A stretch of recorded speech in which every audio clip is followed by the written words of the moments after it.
کہیں بھی نہیں لکھا ہوا ہے کہ مزار ہوں. یہاں تک کہ اللہ کے رسول محمد صلی اللہ علیہ وسلم نے کہا کہ کوئی بھی قبر پکی نہیں ہونا چاہیے. اگر پکی ہے تو اس کو زمین سے نشر کرنا چاہیے.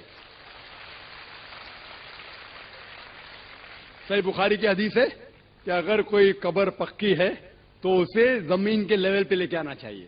مزار کو پوجنا غلط ہے، حرام ہے. میں جانتا ہوں کہ کئی مسلمان انجانے میں علم کی کمزوری کی وجہ سے وہ مزار پہ جاتے ہیں.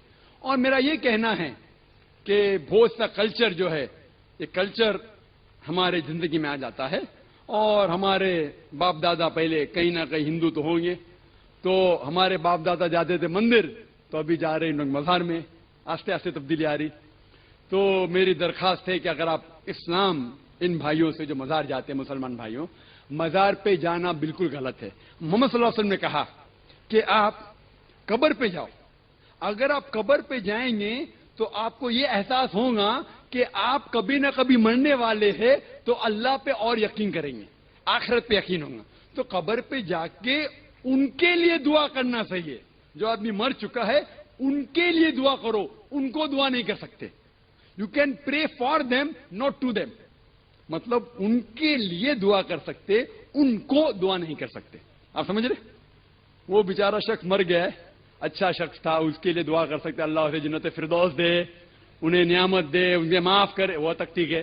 لیکن جا کے یہ بولے کہ میرے ایگزامینیشن میں نمبر کم ہے تو بابا نمبر اچھے کر لو، یہ بالکل حرام ہے. شفا قرآن مجید میں کم از کم 25 آیتیں ہیں جس میں لکھا ہے شفا مطلب سفارش، وسیلہ حرام ہے.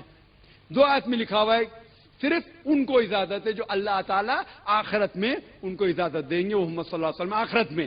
آج کی تاریخ میں ہم محمد صلی اللہ علیہ وسلم سے بھی نہیں مانگ سکتے. باقی لوگ کو تو چھوڑو، سنت اور باقی بابا لوگ کو چھوڑو، محمد صلی اللہ علیہ وسلم کو بھی ماننا ہمارے لیے حرام ہے. جو شخص مر چکا ہے ہم انہیں عزت کرتے ہیں، محمد صلی اللہ علیہ وسلم سے محبت کرتے ہیں، ان سے پیار کرتے، لیکن ان کی پوجا نہیں کرتے، ان کی عبادت نہیں کرتے. عبادت صرف اللہ کی ہے. 2 چیزیں ہو گئی ہیں، حضور صلی اللہ تعالی علیہ وسلم کی بشریت اور حضور پاک صلی اللہ تعالی علیہ وسلم کی وفات کے بعد حیات. اس کو کہتے ہیں حیات النبی. اس مسئلے میں ہمارا اور کچھ دوسرے لوگوں کا اختلاف تو ہے ہی، لیکن جماعت دیوبند میں بھی 2 فرقے ہیں اس مسئلے کو لے کر، حیاتی اور مماتی. شاید یہاں لوگوں کو معلوم نہ ہو، بعض حضور صلی اللہ تعالی علیہ وسلم کی حیات کے قائل ہیں اور بعض حضور کو مردہ تصور کرتے ہیں. بہرحال یہ فرقے بنے دنیا میں، لیکن قرآن کیا کہتا ہے؟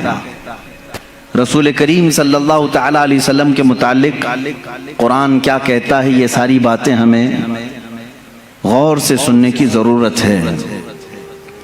عزیزان گرامی، پہلی بات تو یہ ہے کہ قرآن پاک میں اللہ تعالیٰ نے فرمایا اے رسول آپ فرما دیں کہ میں تمہاری طرح بشر ہوں. تو لوگ اس آیت کو دلیل بنا کر کے کہتے ہیں جب رسول خود کہہ رہے ہیں میں تمہاری طرح بشر ہوں، تو رسول کو اگر ہم کہیں ہماری طرح وہ بشر ہیں تو اس میں کیا مذائقہ ہے؟ میرے عزیزو، بہت بڑا مذائقہ ہے. بادشاہ اگر عجز و انکساری میں کہہ دے کہ میں قوم کا خادم ہوں تو آپ اس کو خادم کہہ کر نہیں پکار سکتے. اگر آپ یہ دلیل لے کر کے آئیں گے، بادشاہ خود کہہ رہا ہے میرے عزیز، وہ اس کا عجز ہے، اس کی انکساری ہے، تواضع ہے. رہی بات قرآن میں 3 جگہ پر تقریباً اس طرح کی بات آئی کہ رسول کریم صلی اللہ تعالی علیہ وسلم فرما دیں کہ میں تمہاری طرح بشر ہوں. یہاں تک نہیں پڑھنا چاہیے آیت. آگے کی آیت یہ ہے یوحا الیہ، مجھ پر اللہ کی طرف سے ڈائریکٹ وحی بھی آتی ہے. اگر رسول عام بشر ہیں تو پھر یہ وحی کیسے آتی ہے؟ حضور پاک صلی اللہ تعالی علیہ وسلم کو اسی آیت میں ایک دوسری خصوصیت اللہ نے بیان کر دی، اے رسول آپ فرما دیں کہ میں تمہاری طرح بشر ہوں، مجھ پر وحی آتی ہے. یہ مسئلہ یہاں پر ڈسکس کرنے کی وجہ کیا بنا؟ ضرورت کیا ہے؟ ہر آیت کا پس منظر ہے، شان نزول ہے۔ جو آیتیں نازل ہوئی ہیں ان آیتوں کے نازل ہونے کا کوئی نہ کوئی سبب رہا ہے، اس کو کہتے ہیں شان نزول۔ آیت کا شان نزول کیا ہے؟ اگر اس سے کوئی بندہ واقف نہیں ہے تو اسے دین کے معاملات میں ڈسکس کرنے کا کوئی حق بھی نہیں ہے۔ وہ بعد میں کیا کرے گا؟ آیتیں اتری تھی کافروں کے لیے، وہ مومنوں پہ فٹ کرے گا۔ آیتیں اتری تھی مشرکین مکہ کے لیے، وہ اولیاء پہ فٹ کرے گا۔ جس کو شان نزول نہیں معلوم ہے وہ ادھر کی آیت ادھر چسپاں کرے گا، ادھر کی آیت ادھر لگا دے گا۔ شان نزول قرآن کا ایک علم ہے، تفسیر قرآن کا ایک علم ہے، اور اس پر باضابطہ مفسرین نے کتابیں لکھی ہیں، پوری کتابیں ہیں کہ کون کون سی آیت کس موقع پہ نازل ہوئی، واقعہ کیا چل رہا تھا۔ اسی طرح میں آپ کو یہ بھی بتا دوں کہ یہاں پر اللہ کے رسول صلی اللہ تعالیٰ علیہ وسلم کو بشر کہنے کا حکم ہوا۔ آپ فرما دیں لوگوں سے کہ میں بھی بشر ہوں۔ بشر کا مطلب ہوتا ہے انسان، میں بھی بشر ہوں، آپ بھی بشر ہیں، حضور صلی اللہ تعالیٰ علیہ وسلم بھی بشر ہیں۔ لیکن اس میں کچھ لوگ دھوکہ کھا گئے، رسول کو کہنے کا حکم ہوا ہے وہ بھی بشر ہیں تو ہم بھی کہیں گے رسول ہماری طرح بشر ہیں۔ میرے عزیز، تجھے یہ پوری تفصیل سمجھنی ہوگی کہ اللہ نے کیوں فرمایا رسول کو اپنی طرح بشر، رسول کو کیوں حکم ہوا کہ آپ کہہ دیں بشر ہیں۔ وجہ یہ تھی کہ اس زمانے میں دو قومیں تو بگڑی تھیں، ایک یہودی اور دوسرے عیسائی۔ ان کے پاس اللہ کی کتابیں تھیں، اللہ کی کتابیں تھیں۔ یہودیوں کے پاس تورات بھی تھی، انجیل بھی تھی، عیسائیوں کے پاس انجیل تھی، نبی بھی آئے ان کے پاس۔ لیکن یہ قومیں کیسے بگڑی؟ اپنے اپنے زمانے کے نبیوں میں جب انہوں نے حیرت انگیز معجزات دیکھے تو غلو کر گئے۔ غلو کا مطلب ہوتا ہے اور کر دینا کسی کے مرتبے کو بڑھا کر کے۔ حضرت عزیر علیہ السلام ایک نبی ہیں، اللہ نے ان پر نیند طاری کر دی، وہ 100 سال تک سوتے رہے۔ قرآن پاک میں اللہ نے اس کا تذکرہ بیان فرمایا ہے، 3 پارے میں سورہ بقرہ ہی میں ہے۔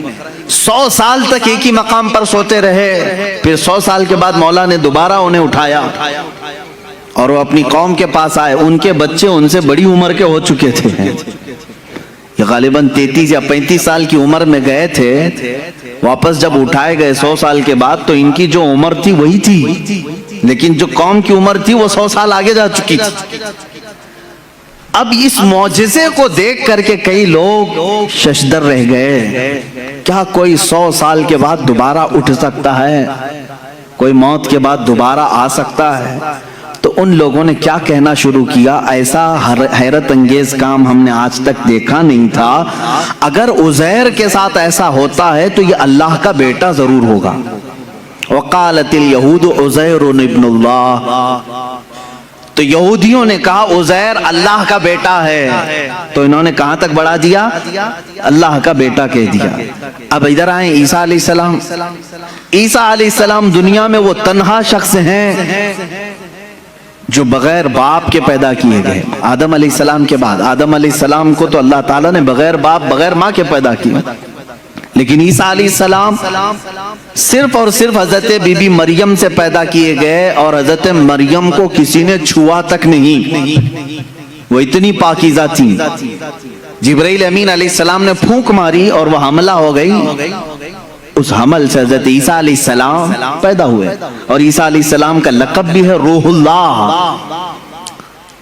اب عیسیٰ علیہ السلام کے کچھ معجزے بھی تھے، وہ مٹی کے پرند بناتے تھے، مٹی کے کیچڑ اس میں پھونک مارتے تو پرندے زندہ ہو کر اڑتے تھے، یہ قرآن پاک میں ہے۔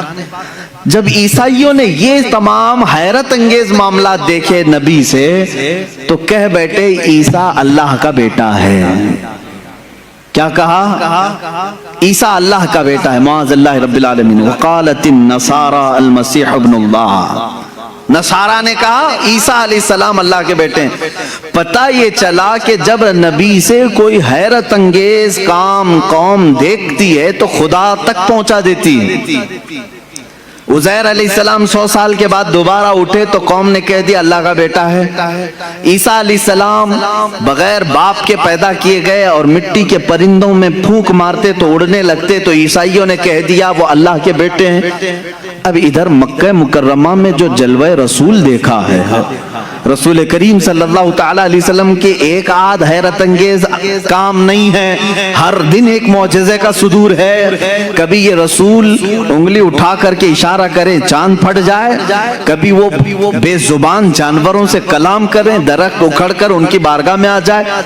تو یہ حیرت انگیز کام جو رسول پاک کے ساتھ ہو رہے تھے، تو اب عرب کے لوگ پچھلی قوموں کی طرح بگڑ نہ جائیں اور رسول کو یہ نہ کہہ دیں کہ یہ خدا اتر پڑا ہے۔ اللہ نے فرمایا رسول آپ کہہ دیں کہ میں بشر ہوں۔ اللہ نے کیوں فرمایا قل انما انا بشر مثلکم، اے حبیب آپ فرما دے میں بشر ہی ہوں، کہ تم دھوکہ نہ کھا جانا، مجھے خدا مت سمجھ لینا۔ ایک بات یہ بھی ہے، اور دوسری بات ایک بہت بڑے گزرے ہوئے ایک مناظرے کا سبق بھی تھا اس میں۔ ابراہیم علیہ السلام کے ساتھ نمرود کا ایک مناظرہ ہوا تھا۔ نمرود اس زمانے کا ظالم و جابر بادشاہ، جب اس نے دیکھا کہ ابراہیم ہمارے بتوں کی پوجا بھی نہیں کرتا، اور حضرت ابراہیم علیہ السلام کے ساتھ بہت سارے معاملات تھے، وہ ان کے بتوں کو نہیں مانتے تھے، جو ستاروں کی پوجا کرتے ان کی نہیں مانتے تھے، جو چاند و سورج کو پوجتے ان کی نہیں مانتے تھے۔ ایک دن بلایا اس نے دربار میں۔ اب یہ جو مناظرہ ہے وہ بھی قرآن پاک میں آیا۔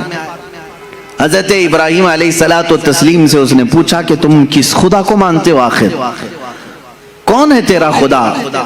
قال ابراہیم ربی الذی یحیی و یمیت، میرا رب وہ ہے جو زندگی بھی دیتا ہے اور موت بھی دیتا ہے۔ کون کہا؟ ابراہیم علیہ السلام۔ تو جھٹ سے اس پاگل نے کہا قال انا احیی و امیت، میں بھی لوگوں کو زندگی دیتا ہوں موت دیتا ہوں، میرے پاس بھی یہ کنٹرول ہے، تو مجھے خدا مان لے۔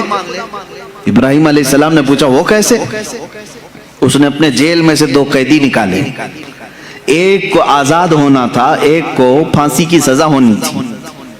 تو اس نے کہا دیکھو یہ آزاد ہونے والا ہے اور یہ پھانسی پہ چڑھنے والا ہے آج، لیکن جو مرنے والا تھا اس کو آزاد کر دیا، کہا کہ میں نے اس کو زندگی بخش دی، اور جو آزاد ہونے والا تھا اس کا گلا کاٹ دیا، کہا میں اس کو مار دیا۔ موت و حیات میں بھی دے سکتا ہوں۔ ابراہیم علیہ السلام نے کہا یہ نرا جاہل ہے، موت و حیات کا مطلب اس نے یہ سمجھ لیا۔ اب ابراہیم علیہ السلام نے اتنا زبردست چیلنج پیش کیا جو قرآن میں ہے۔ قال ابراہیم فإن اللہ یأتی بالشمس من المشرق فأتی بها من المغرب۔ اب ابراہیم علیہ السلام نے سیکنڈ جو چیلنج دیا، فرماتے ہیں ابراہیم علیہ السلام میں اس خدا کی عبادت کرتا ہوں، میرا اللہ وہ ہے جو سورج کو مشرق سے نکالتا ہے، سورج کو پورب سے ایسٹ سے نکالتا ہے۔ فأتی بها من المغرب، اگر تو خدا ہے تو اس کو مغرب سے نکال کے دکھا، یعنی ویسٹ سے ایک بار نکال۔ چیلنج تو دیکھ رہے ہیں آپ، حضرت ابراہیم علیہ السلام نے نہیں کہا کہ جیسے میرا خدا روز پورب سے سورج نکالتا ہے کل تو نکال، تو کل سورج نکلتا تو وہ یہی کہتا آج میں نے ہی نکالا ہے، آج جو سورج نکلا ہے ایسٹ سے، پورب سے، مشرق سے، وہ میں نے ہی نکالا۔ ابراہیم علیہ السلام نے اپوزٹ چیلنج دیا کہ خدا جب مشرق سے نکال سکتا ہے تو خدا مغرب سے نکالنے پر بھی قادر ہے، سورج اس کے کنٹرول میں ہے، تو اگر خدا ہے تو سورج مغرب سے نکال کے دکھا، جہاں سورج جا کے ڈوبتا ہے وہاں سے تو ایک دن سورج نکال کے دکھا۔ قرآن کہتا فَبُهِتَ الَّذِي كَفَرَ، یہ کافر وہاں مبہوت ہو گیا، لاجواب ہو گیا، ختم ہو گیا مناظرہ۔ یہ کب ہوا؟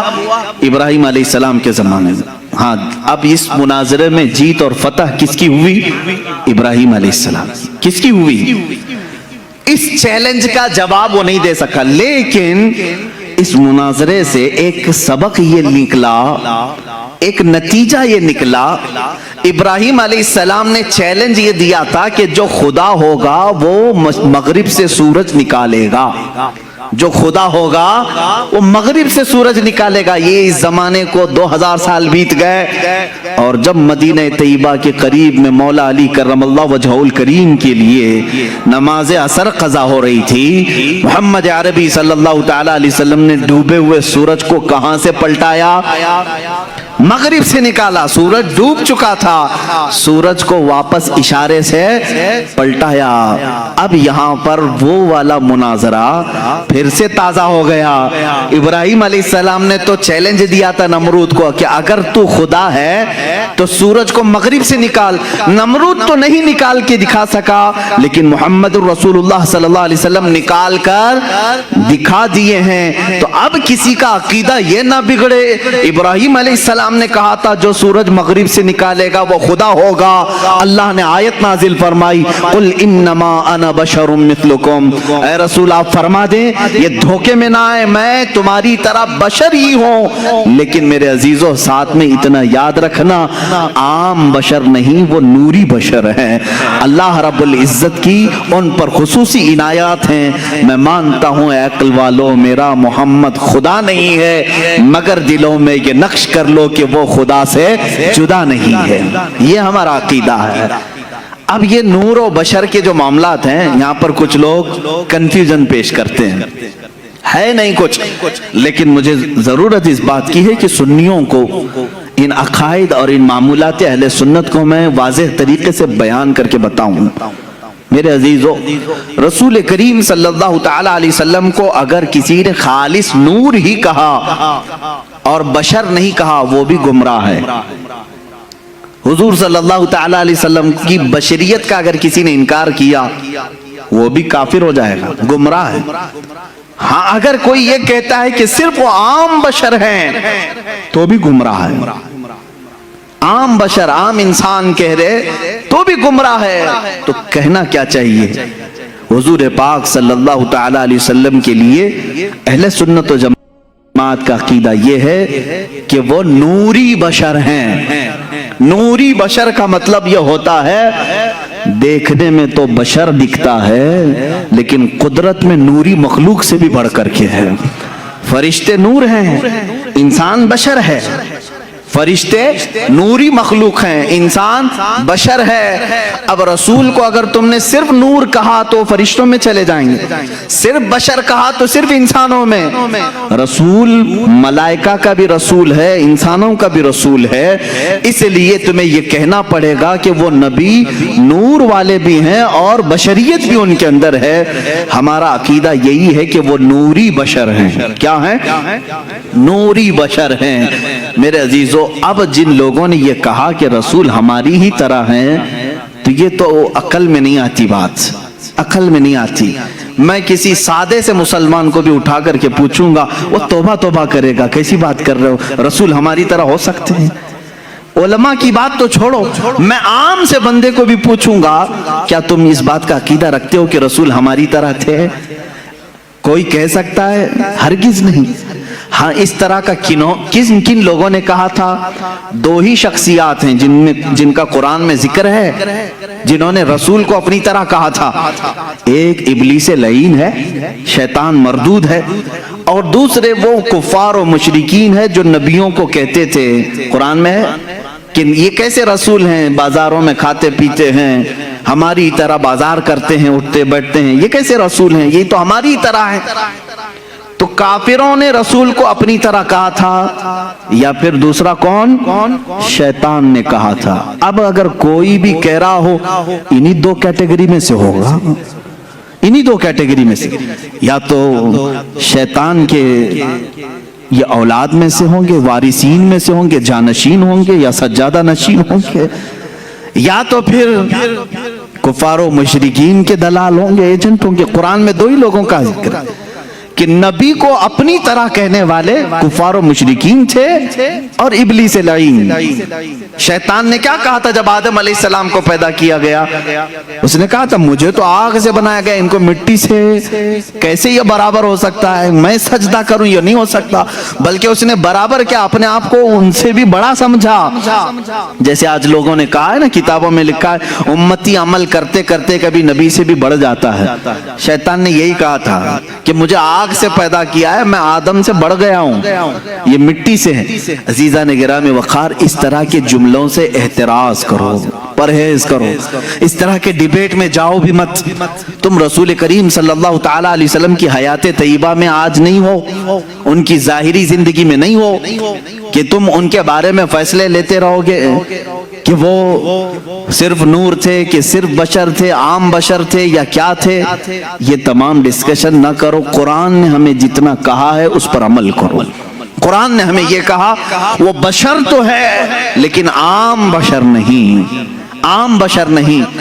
یہاں کوئی بھی یہ نہ کہے، بعض ایک صاحب نے کہا تھا کیا رسول کے دو کان نہیں تھے، رسول کی دو آنکھیں نہیں تھی، رسول کی ایک ناک نہیں تھی، رسول کے دو پاؤں دو ہاتھ نہیں تھے، پھر آپ الگ کیوں کہتے ہیں؟ ایک صاحب نے یہ بھی ایسے ہی مار دیا انہوں نے برابری کے لیے، جب ان پر سخت گرفت کی جانے لگی تو کہے وہ بھی تو انسان ہی تھے نا، ان کی دو آنکھیں تھی، دو کان تھے۔ میرے عزیز، اگر ایسے ہی برابری کا معاملہ رہے تو سور کے بھی دو کان ہیں، تیرے بھی دو کان ہیں، کتے کی بھی دو آنکھیں ہیں، تیری بھی دو آنکھیں ہیں۔ کیا میں نے کبھی کہا کہ تو دیکھنے میں کتے کی طرح دکھتا ہے؟ میں نے نہیں کہا۔ برابری کے یہ اصول نہیں ہوتے، دو کان ہونا برابری کی ضرورت معیار نہیں ہے، دو آنکھ ہو جانا یہ برابری کا معیار نہیں ہے۔ ذرا تم اپنے گریبان میں جھانک کر کے دیکھو، جو رسول کو اپنی طرح بشر کہے، کیا زندگی میں کبھی تمہارے پاس جبرائیل آیا ہے؟ کیا کبھی زندگی میں تمہارے پاس جبرائیل آیا ہے؟ برابری کہنے والے سے میرا سوال ہے، کیا زندگی میں کبھی تجھے معراج کا بلاوا آیا ہے؟ کیا زندگی میں کبھی تجھے انبیاء کی امامت کا شرف ملا ہے؟ کیا کبھی تیری زندگی میں ایسا ہوا کہ تو سو گیا ہو، جنت سے تجھے کھلا پلا دیا گیا ہو؟ وہ خصوصیات تو میرے مصطفیٰ کو عطا تھی، یہ رسول کریم صلی اللہ تعالی علیہ وسلم کی عنایات تھی۔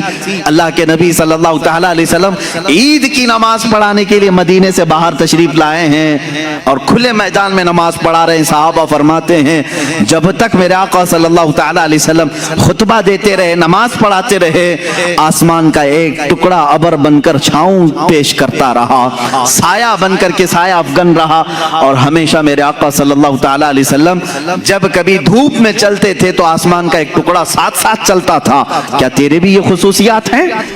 تجھے یہ خصوصیات دی گئی ہیں؟ اللہ کے نبی صلی اللہ تعالی علیہ وسلم کی ہر چیز کو پاک کہا گیا ہے، ان کے لباس کو پاک کہا گیا ہے، ان کے جسم سے ریلیٹڈ ہر چیز کو پاک کہا گیا ہے۔ کیا تیرے لیے یہ خصوصیات ہیں؟ میں نے اس سے قبل حضور پاک صلی اللہ تعالی علیہ وسلم کے معجزات کے بیان میں بھی عرض کیا تھا، ان کا لعاب پاک جس چیز پہ لگ جائے وہ شفایاب ہو جائے، ان کا دست مبارکہ جسے لگ جائے وہ آگ میں نہ جھلے، وہ اپنا قدم ناز پتھر پر رکھیں تو وہ نقش اپنے سینے پر لے لے۔ یہ خصوصیات میرے مصطفیٰ کریم صلی اللہ علیہ وسلم کی ہیں۔ تو برابری کا دعویٰ کرنے والا ان میں سے کوئی ایک چیز لا سکتا ہے؟ جب نہیں ہو سکتا تو اس طرح کی اندھا دھند تیر اندازی بھی نہیں کرنی چاہیے، ادھر کی ادھر کی پھینکا پھینکی نہ کریں۔ دین کے معاملات میں امت کو ادب سکھایا جائے تو ہم پوری زندگی عمل کر کے بھی کسی صحابی کے درجے کو نہیں پہنچ سکتے، رسول بہت دور کی بات ہے۔ اللہ کے نبی صلی اللہ تعالی علیہ وسلم کے متعلق یہ عقیدہ رکھیں کہ وہ نوری بشر ہیں۔ کیا ہیں؟ وہ نوری بشر ہیں۔ اب یہاں سے معاملہ ہے رسول پاک صلی اللہ تعالی علیہ وسلم کی حیات کے متعلق۔ ظاہر سی بات ہے تم جب یہ عقیدہ رکھ لو گے کہ وہ عام بشر نہیں ہیں، تب اس ایکسپشن سے بہت سارے عقیدے آپ کے نکلیں گے۔ اگر کوئی آپ سے یہ سوال کرے کہ میاں سارے لوگ قبر میں جاتے ہیں، سب کا اختتام قبر ہے، دفن کیا جاتا ہے، سب مٹی میں ملتے ہیں، رسول کے ساتھ بھی ایسا ہوا ہوگا، تو آپ یہ کہیں یہ عقیدہ یہیں سے شروع ہوا جہاں تو نے رسول کو اپنی طرح سمجھا، اپنی طرح سمجھا، وہیں سے تو نے یہ بھی رزلٹ نکال لیا ہمارے مردے سڑتے ہیں تو رسول کا بھی جسم پاک اس طرح ہو گیا ہوگا، معاذ اللہ رب العالمین۔ تم یہاں سے عقیدہ بدل لو، رسول ہماری طرح نہیں تھے، آگے کی ساری منزلیں محبتوں میں تمہاری شمار ہوں گی، ساری عظمتوں کے تم قائل ہو جاؤ گے۔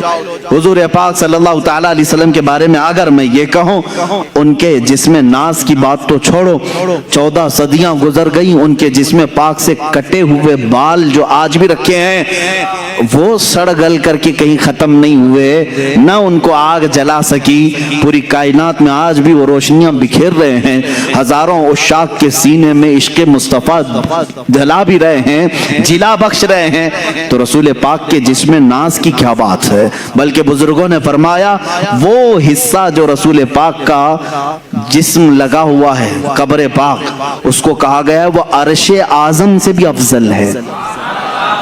ادب گاہست زیر آسماں از عرش نازک تر، نفس گم کردہ می آیت جنید و بایزیدی جا۔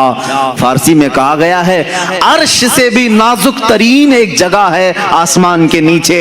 کون سی جگہ ہے؟ یہ وہی لحد مصطفیٰ ہے جہاں جنید بغدادی اور بایزید بسطامی بھی حاضری دیتے ہیں تو اپنی سانسوں کو روک لیا کرتے ہیں کہ نکلنے والی سانسوں سے کہیں بے ادبی نہ ہو جائے۔ یہ وہ مقام ہے لحد مصطفیٰ صلی اللہ تعالی علیہ وسلم، قبر مصطفیٰ کی اتنی افضلیت ہے۔ اسی لیے اعلیٰ حضرت فاضل بریلوی رحمت اللہ تعالی علیہ سے کسی نے پوچھا کہ مکہ افضل ہے کہ مدینہ افضل ہے؟ یہ بھی معاملات آتے رہتے ہیں، مکہ افضل ہے کہ مدینہ افضل ہے؟ تو اعلیٰ حضرت رضی اللہ تعالیٰ عنہ نے اس کے جواب میں یوں فرمایا طیبہ نہ صحیح افضل مکہ ہی بڑا زاہد، طیبہ نہ صحیح افضل مکہ ہی بڑا زاہد، ہم عشق کے بندے ہیں کیوں بات بڑائی ہے، سنتے ہیں کہ محشر میں صرف ان کی رسائی ہے، اگر ان کی رسائی ہے لو جب تو بنائی ہے۔ میرے عزیزو آپ نے یہ فرمایا جو لحد پاک رسول پاک کے جسم سے لگی ہوئی ہے وہ خانہ کعبہ سے بھی افضل ہے۔ اس کی وجہ کیا ہے؟ رسول کریم صلی اللہ تعالی علیہ وسلم کا جسم ناز خانہ کعبہ سے افضل ہے۔ کعبے کو مطہر کس نے بنایا؟ کعبے کو اس عظمت والا، یعنی وہ تو بتوں میں گر گیا تھا کعبہ، کعبے کے اندر کئی 100 بت رکھ دیے گئے تھے، اس کعبے کو طہارت کس نے بخشی؟ مصطفیٰ کریم صلی اللہ تعالی علیہ وسلم۔ کعبے کے ارد گرد اس وقت لوگ ننگا طواف کرتے تھے کپڑے اتار کر کے، میرے آقا صلی اللہ تعالی علیہ وسلم نے طواف کرنے والوں کے آداب بتائے۔ عزیزان گرامی تم اگر یہاں بیٹھ کر کے فیصلہ کرو گے کون افضل ہے کون نہیں افضل ہے، یہ تمہارے بس کی بات نہیں، خود کعبے سے ہی پوچھو۔ امام اہل سنت فاضل بریلوی رحمت اللہ علیہ نے فرمایا غور سے سن تو رضا کعبے سے آتی ہے صدا، میری آنکھوں سے میرے پیارے کا روزہ دیکھو، حاجیو آؤ شہنشاہ کا روزہ دیکھو، کعبہ تو دیکھ چکے کعبے کا کعبہ دیکھو۔